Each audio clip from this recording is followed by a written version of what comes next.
Во ім'я Отця і Сина, і Святого Духа, Христос посереді нас.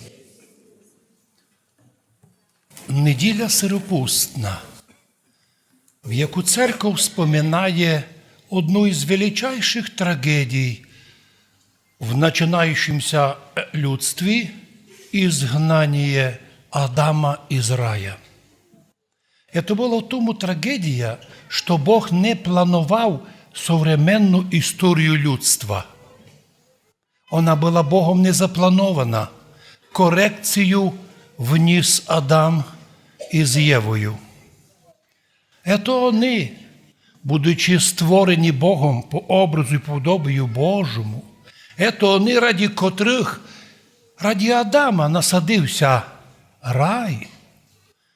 Із-за гріха, котрого сотворила Єва, прийшлося їх вивести вон із рая. На цю тему многократно ми говоримо, що в раю Адам і Єва не бездільничали, вони возділували рай, вони там трудилися, духовно усовершенствувалися, вони мали знання тайн природи, сущності вещей, імена звірям дали. Вони воістину були на той час надзвичайно грамотними академіками, яким не треба було учитися. Вони знали величественні Божі тайни і знання про творення міра. А щоб вони мали можливість перебувати у вічному життю, Господь насадив для них у середині рая, крім остальних плодів, і ще плоди вічного життя. Там вони ті плоди вкушали і ставали причасниками вічного життя. Це було, по слову Іоанна Златоустого, плоди як причастя, котрому причащалися через ці плоди Адам і Єва вічної жизни. Правда, Господь, щоб іспитати, екзаменувати перших людей, Бог поклав ще одне дерево, плоди якого були в якоїсь мірі чимось ядовиті. Возможно, це було інформаційний яд, скоріше ми би так думали. Їда цих плодів вводила перших людей в ужасніше состояние. Вони лишалися Божих дарувань, превращалися в первобитних, і входила в їх тіло смерть. Бог смерть не сотворив. Її спровоцірували Адам і Єва. Правда, сатана постарався, бо Господь создав первого Адама, щоб він совершенствувався і уподоблявся Богу. Це некий благодатний, постоянний труд духовного совершенствування. Но сатана, розузнавши тайни от Єви, всунув у серце людей перших сумнінь. Що, каже Господь, щоб ви не їли ті плоди, по смерті умрете? Ніч вам не буде, їжте. Їжте, що хочете, їжте, бо Бог знає, що щоб вам треба совершенствуватися, їсти плоди вічного життя, трудитися, возростати духовно, а то ті плоди з'їсте і зразу станете екстрасенсами. Зразу, як боги. Повірили. Повірили Адам і Єва соблазну і попалися на удочку першої ядовитої реклами. Пізніше буде реклама, і нині є реклама, коли людей приманюють: купи цю таблеточку, гомбічку, з'їж і ти будеш нараз здоровий. Ото, що 90% гомбічок нині із крейди і не мають сили лікарської, не хочуть ніхто казати. Значить, і современна реклама несе в собі ядовитоє воспоминання тої першої реклами. Не слухайте Господа, жийте як хочете, маєте свободну любов, їжте, що хочете. Сьогодні у апостола Павла є красиві слова в посланню к римлянам. глава 14. Каже Господь: «Нині уже близько є для нас спасіння, нежели колись ми починали вірувати. Ноч перейшла, день приблизився, і так отложим діла темні, і облицімся ворожи світа. Як днем ходим благообразно, благочинно, не козлогласовані, тобто не криками, не воплями, не в п'янстві, не в любодіянні, не в студіодіянні, не рвенієм і завістю. Но одіньтеся Господу нашим Ісусом Христом, а от потребності плоті не перетворяйте у похоті. Що це значить? Їду не перетворяйте в об'єднання, пиття не перетворяйте в п'янство, любов сімейну не перетворяйте в блуд, відповідальність не перетворяйте на ревність, і потребність в одежі не перетворяйте на дикі форми моди. Все це ми знаємо. Перед нашими очами всі ці нарушення світ копірує. Ну от інтересно, каже Павел уже в главі 14, 1 стих до 4, «І знемагай, що у вірі приймайте не в сумнінні помишленні, без сумніння у вірі. Слабий чоловік по вірі, не вимагайте в нього много. Най робить перші кроки у вірі.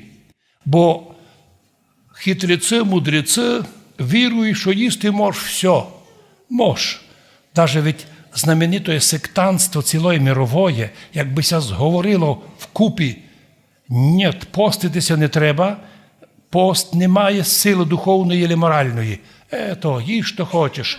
Їда не приближає, не удаляє. І различні цитати вирвані із Євангелія. Но Павел інтересно додає слово. Да-да, сильні, крепкі, кажуть, що не можуть постити, їсти ходять усе. А от інтересно, і знемогаючий, або немочний, слабий, зілля їсть. Перевели на русский язик і на українську мову овочі. У оригіналі написано зілля. Ну, буквально салати, зеленина. І так, качаний, накачаний боксер, мужчина не може постити. Мусить їсти все, що хоче. Не їсть, умре зразу на місці. А немочний їсть овочі, зілля. Це намек нам усім, що сила не від кількості з'їденого, а сила від з'їденого в норму, з'їденого здорового. І сьогодні, як ніколи, слова еті про немочний їсть нині зілля, а салатами ся балує. Почому? Да тому, що практично уже в світі мало де є можливість мати чисті продукти. Все заражено емульгаторами. Не тому, що емульгатори нужні для того. Їх кладуть для того, щоб пища не портилася, бо вона смертельна для людей.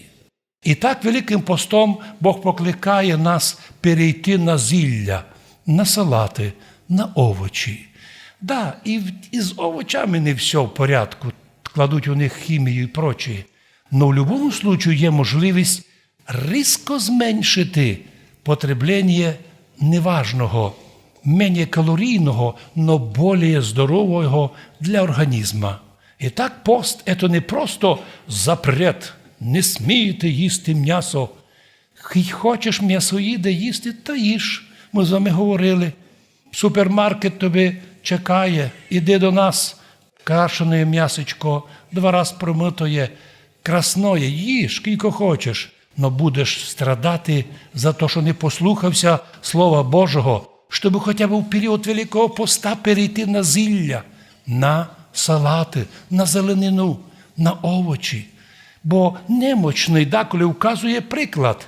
Наші старші сестри такі, що вітер задує та впаде, а вона пост держить, а стоїть як свічка.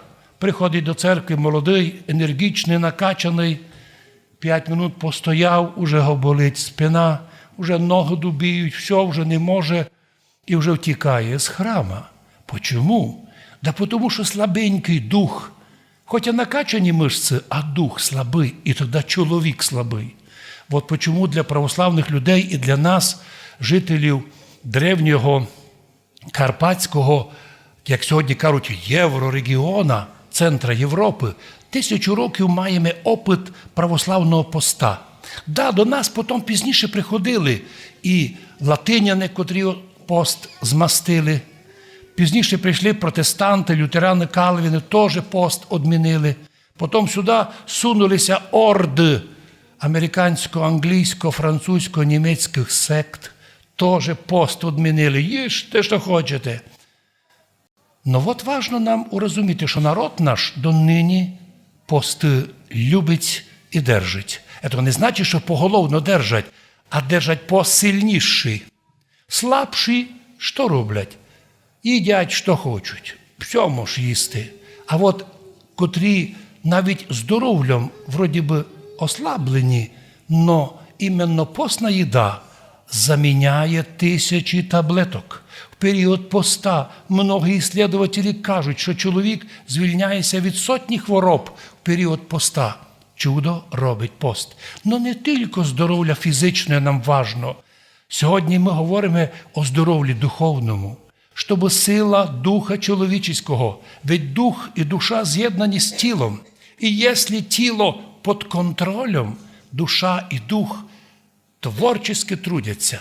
Но якщо дух і душу переможе тіло, коли страсті і порок, як змії, зажмуть душу і тіло, тоді починається катастрофа для чоловіка. Для сьогодні мільйони людей у тій катастрофі, котрі не розуміють, чому вони без м'яса не можуть. Лікарі піднімають руки до неба, люди, не їжте много м'яса, люди, держіть пости, люди, вчіться держати дієти. А хто слухає лікарів? Кажуть лікарі, що курити не може. Ну і що? Мінздрав предупреждає, а коли лікарі курять. Почому? Сила духа людей нині така слабенька, що удивительно прості речі, котрі були доступні нашим предкам, нині таким ужасним способом недоступні, современним, прогресивним, передовим, по їхніх словах, людям. По оцінці наших предків, нині маса людей стали забиті. Да, дипломи роздають людям, но настоящу освіту мають одиниці. Бо настояща освіта – це некий дар Божий і труд, котрий бере чоловік. А слабовольний яку освіту прийме? Да він вчитися не буде. Він знайде той інститут, де дав гроші і дали диплом. Настоящі люди і освіту мають, і релігії держаться. Но найголовніше в цьому мірі, що і властителі цього міра люблять слабеньких людей. Сильними людьми тяжко управляти, не можеш їх надурити. А що робити з слабовольними? Наманули, обманули, забрали, обкрали і увнушили, що вам вже добре, все хорошо. Вставайте, бо вже встали з колін, а реально не встали з колін, а забили ще в землю. І іменно це відкриває пост. Пост відкриває духовні очі. Пост починає у чоловіка робити як нека машина, яка очищає очі духовні. Так, у нас може бути великолепне зеркало, але якщо воно задимлене, не дає зрення. Якщо у водителя перед ним стекло у грязі, він нікуди не поїде, або поїде і аварія. Скільки нині аварій між людьми? А чому? А в них стекло не почищене, душі не ісповідані, серця забиті грязю.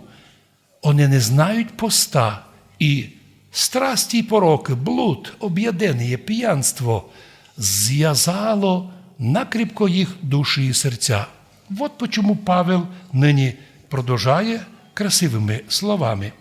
І так, ядущий неядущого не осуждає.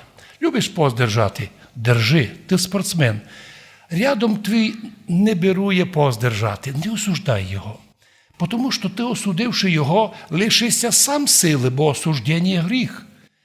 Най він як берує, як тот пост держить, то вже не твоє діло. Він буде відповідати перед Богом і оправдуватися на ісповіді. А от неядущий теж не осуждай ті, котрі пост держать. Тільки се розвело тепер професорів, котрі самі пост не держать, а убіждають других. Та ви знаєте, їжте, то нич. Що значить їжте? Ти хто такий? Апостол или лжеапостол, щоб збивати з толку і других людей. Сам пост не держиш і другим не даєш. І зачем ти судиш чужого раба, каже Павел? Чоловік перед Богом стоїть, согрішив, упав. Ти не спіши осуждати. Бог його завтра через сповідь подойме, а ти оказишся у числі тих клеветних людей, котрі просто судили і стали грішниками. І так Бог покликає нас їсти зілля, овочі, їсти салати, їсти растительну пищу для того, щоб ослабити маленького ослика тіло і дати свободу душі і духові. Вони так в період поста торжествують. Всі письменники, або, по крайній мірі, духовні письменники, всі учені, котрі відкривали якісь особливі свої відкриття, признаються, Великим постом їм відкривали такі можливості, які в другий час просто були закриті. Думаю, що можемо вспоминати про таблицю Менделєєва. Хто знає, що бідний Менделєєв тільки роками був знати структуру строєння Вселенної, не міг порозуміти, як розкласти елементи по порядку, де знайти оту сітку, де знайти ту таблицю, щоб їх скласти одно за другим, по якому порядку. Помолився, попостився, і Бог відкрив йому таблицю, котра названа Менделєєм, але ми назвали її «Откровення Божие». Бог відкриває нам многое нині такое, що ми наперед знаємо, що казати і де обійти препятствия.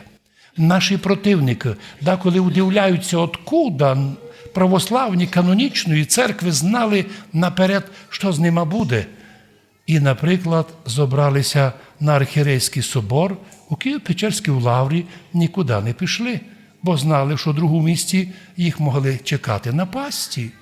Откуда знали православні, що треба провести відповідну роботу, щоб перед лицом всього світу вказати, що ми з вами діти канонічної церкви, і грамота, або по-гречески томос, даний нашій Українській православній церкві ще у період Совєтського Союзу в 90-му році, і ще не було незалежної України, уже тоді наша церква мала повну самостійність.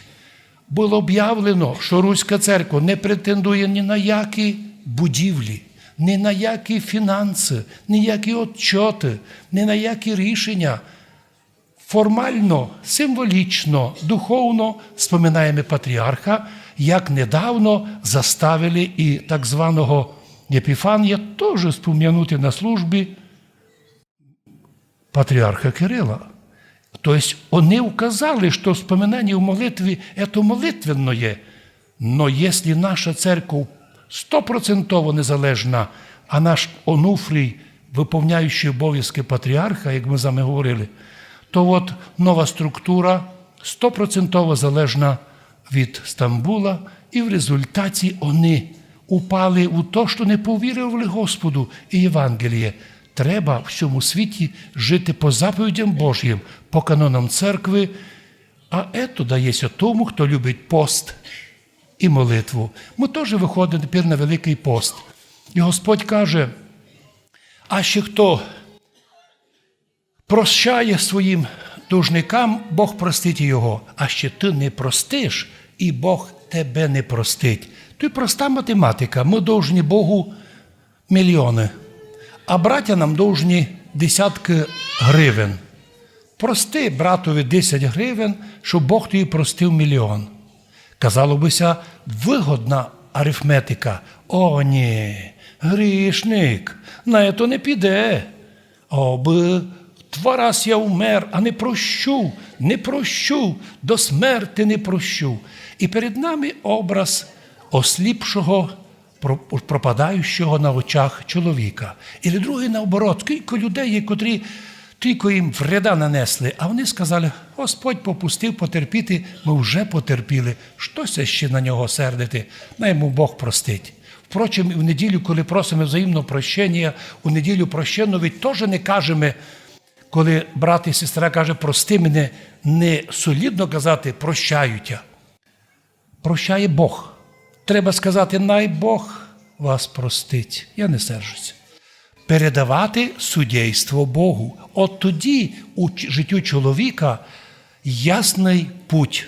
Сказано в Біблії, не суди, і тебе судити не будуть. Будь мудрим в цьому мірі. І наконець ще сказано, що якщо ти не будеш давати милостиню, як в прошлу неділю читались ми, то дуже тяжко в цьому світі жити, щоб ти не проявляє милость к другим, сам не лишився Божої милости. І так Господь покликає нас вийти на поле поста. Це санаторний період, це трудна робота, це біг фараона. Як біжать марафон, біжать усі люди, в цьому бігові труда треба прикласти. Господи, скільки треба набігати спортсменам, футболістам на полю за цілу ігру. Вони 3 рази потіють. Но така вимога їхнього вида спорта. Но ведь пост духовний – та сама робота, лише більше внутрішньо, на котру призиваємося ми з вами трудитися. І ті, хто будуть трудитися, будуть мати награду. Господи, научи наших людей любити пост, научи наших людей приносити милостиню і легко прощати обідчиків. Бо коли в сім'ї чоловік і жона вадяться на простому пустому і вже мечтаються розвести, а фантазують собі, як би одне другому навредити, но вдруг приходить до них милость Божа і примирилися. І вместо гніва вдруг така вспихне любов, яка раніше не була. І тоді починаєш розуміти, що таке безконтрольний гнів і нежелання простити. Тому в тих сім'ях, де чоловік і жінка взаємно прощаються, вони до глибокої старості доживають, сокотяться і на 85 іще красненько ходять. Гордяці вмирають скорше. Так собі вибрали. Ми же покликаємося бути в цьому мірі, бути незлобиві, не пам'ятозлобиві, пам'ятаючи, що тільки так лиш Господь тут на землі, а ще ми простимо своїм братям, Бог простить нам і на страшному суді, коли розкриється книга жизни на небі, а там буде записано многоє негативної нашої. Но потім виявиться, що Господь ото стер, простив. Почому? Тому що ми простили. А значить, не треба пропускати нам таку можливість. Хто знає, доки жиємо, завтра серце перестало робити, клапанчикися не відкрили, герой в гробі. Но тот, котрий ляг в гроб з вірою, надіждою, уже готовий туди йти. А хто не готовий, тому тяжко буде. Господи, благослови наших людей, під покровом Божої Матері сміло йти на поприще Великого Поста, бо так поступаючи, і тут на землі, примирившись з близькими, простивши своїх обідчиків, ми і в всьому світі будемо благословенні, а в вічності зможемо наслідувати Царство Божоє. Амінь.